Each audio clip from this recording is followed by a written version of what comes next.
standing by for terminal count. À tous de DDO, attention pour les décomptes finales. 10, 9, 8, 7, 6, 5, 4, 3, 2, unité, top. And we have engine start. And liftoff. Décollage. Decollage, liftoff from a tropical rainforest to the edge of time itself. James Webb begins a voyage back to the birth of the universe. Punching a hole through the clouds, 20 seconds into the flight. Good pitch program reported.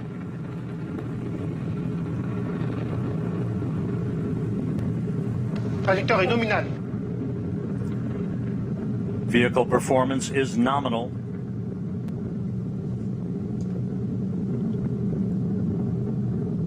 The Ariane 5 rocket continues to fly uphill in nominal fashion.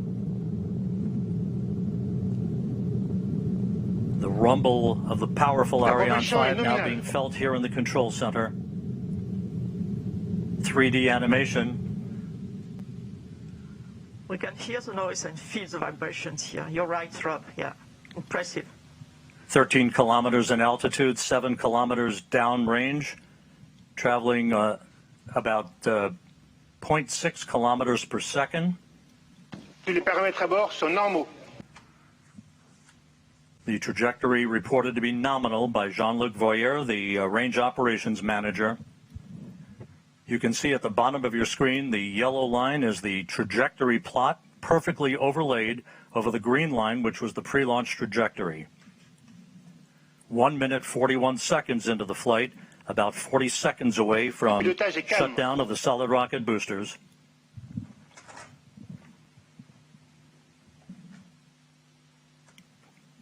Coming up on the 2-minute mark into the flight.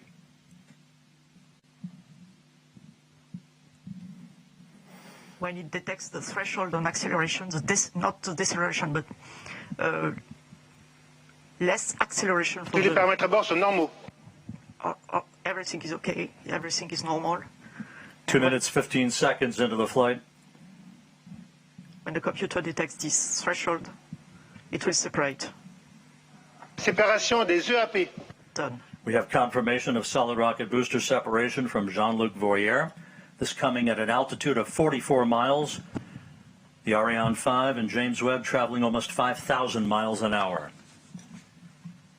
We have about 1 minute, 5 seconds to go before fairing jettison. That'll be the next critical milestone. The fairing is there to avoid the satellite being exposed to high temperatures and also high airflows. And as soon as the launcher leaves the atmosphere, as is now the case, the satellite does not need anymore to be protected, and Webb does not need anymore to be protected. So each kilogram being very important for the performance of the launch, we are going to eject this no more useful fairing. And let's go down to the floor in the Jupiter Control Center to Raphael Chevrier of Arianespace. Raphael, so far so good. Hi, Rob. So far, so good. Everything is nominal, as we say, when attitude and trajectory of the Ariane 5 is going perfectly well. As you can see also on the yellow line on the screen, we had the confirmation of the separation of the two solid boosters and now of the fairing, meaning that we have crossed the limits of the atmosphere. So everything is going super good. And the DDO just said that all parameters are going perfectly smoothly. So let's continue the mission.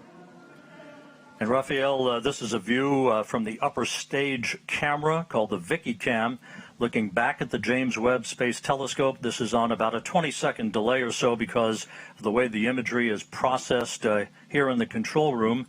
There's your telescope ready to unfurl its wings basically and begin its journey to the Lagrange point, the L2 point, about 1 million miles away from Earth. La trajectoire est nominale.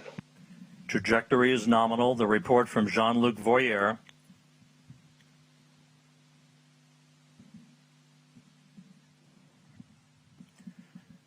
The liftoff time confirmed here in the Mission Control Center at 12:20 Greenwich Mean Time, 9:20 a.m. Peru time, 7:20 a.m. Eastern Time. The Ariane 5 in separation.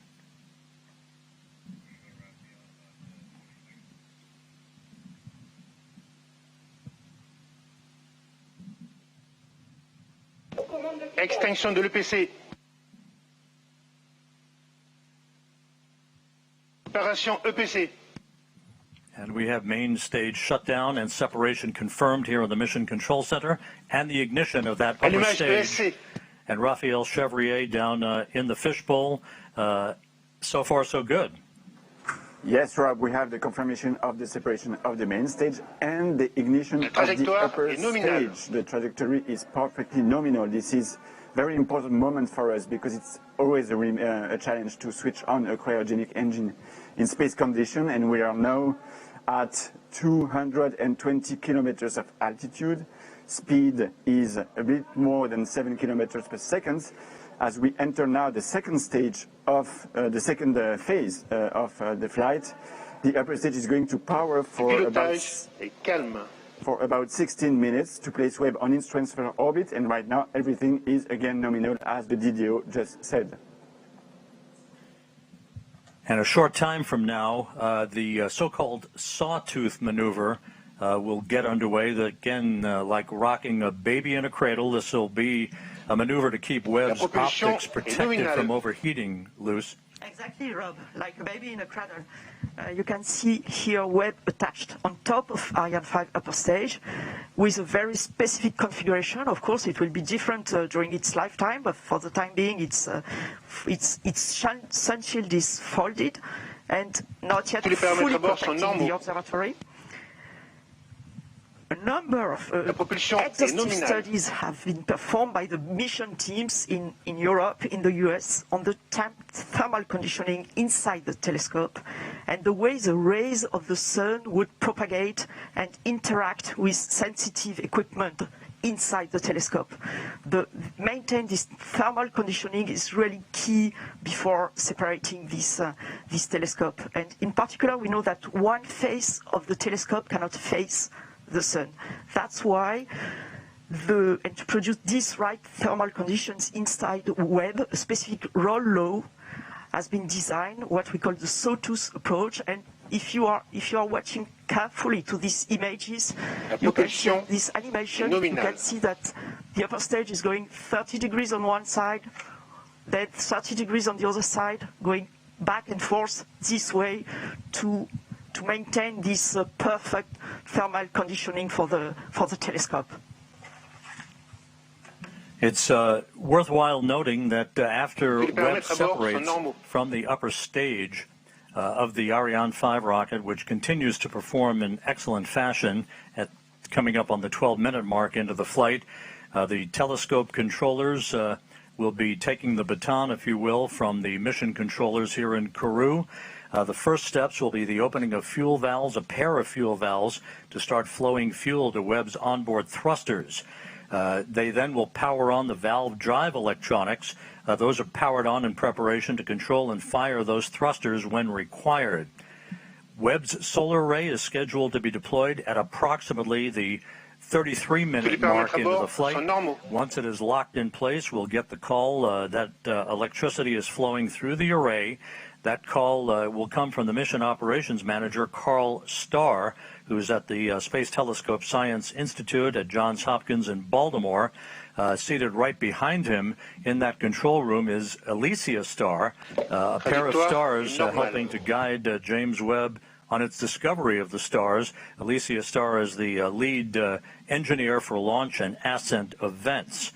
Once the solar array is deployed and declared power positive, then 3 out of the 4 hold downs for the aft deployed radiator will be released to prevent binding due to the cool down of the telescope's composite structure. The contamination control heaters will be enabled to protect instrument optics on Webb from any water ice condensation as they cool down. The actuator drive unit will be powered on. This particular mechanism helps with heater control of the fine steering mirror. And we're standing by for upper stage shutdown and the cutoff of the upper stage engine.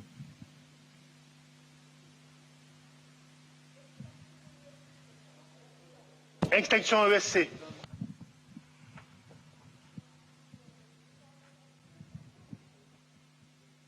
Les paramètres à bord sont normaux.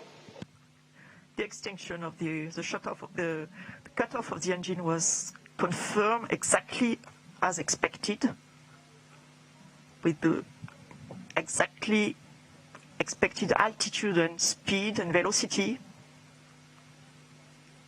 So now we have entered the coasting phase, the ballistic phase, that will last for a little more than 2 minutes.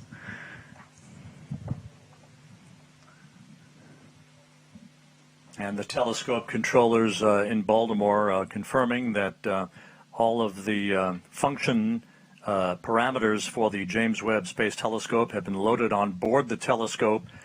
We are expecting Webb separation at the 27-minute 7-second mark here into the flight.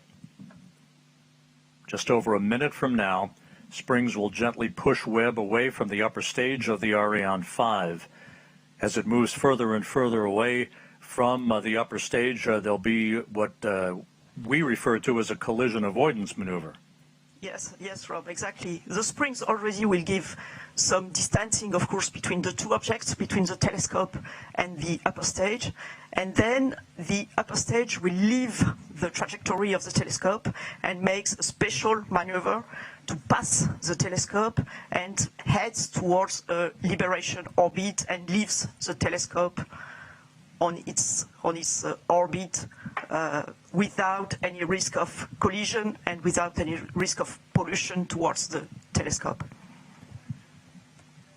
And we're about 17 seconds away from Webb separation.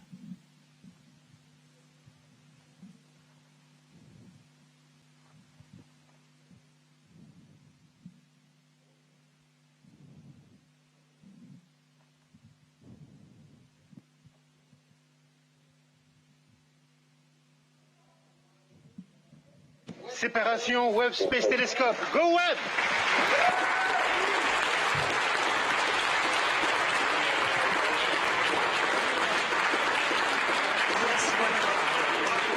We do have confirmation of observatory separation. The James Webb Space Telescope, amidst applause here in the Mission Control Center, now taking its first steps in pursuit of cosmological discovery. It was a perfect ride to orbit, and all of the separation sequence events are running in good fashion according to the telescope controllers. And there is the view from the upper stage camera on the Ariane 5 looking at the James Webb Space Telescope as it moves gently away from its launch vehicle.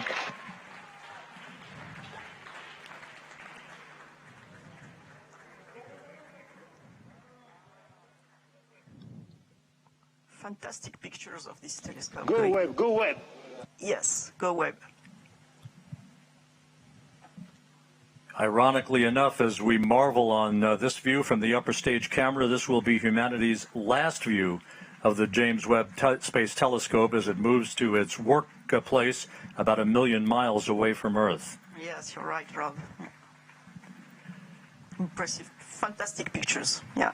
Now we'll be hearing shortly from the Mission Operations Manager at the Space Telescope Science Institute, Carl Starr, who will be calling out the procedures that will lead to the deployment of Webb's solar array.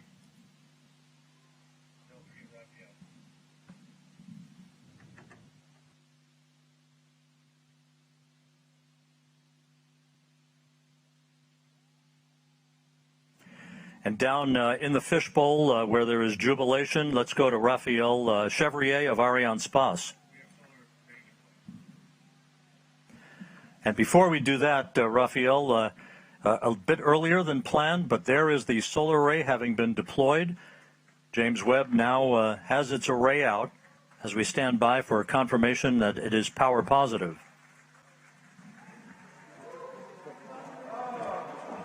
Hey, Rob.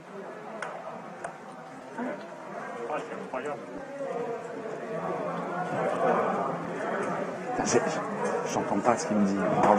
Il m'a appelé ou pas? Il m'a appelé ou pas, Rob? Non, il t'a pas appelé. And there it is. There's your critical call.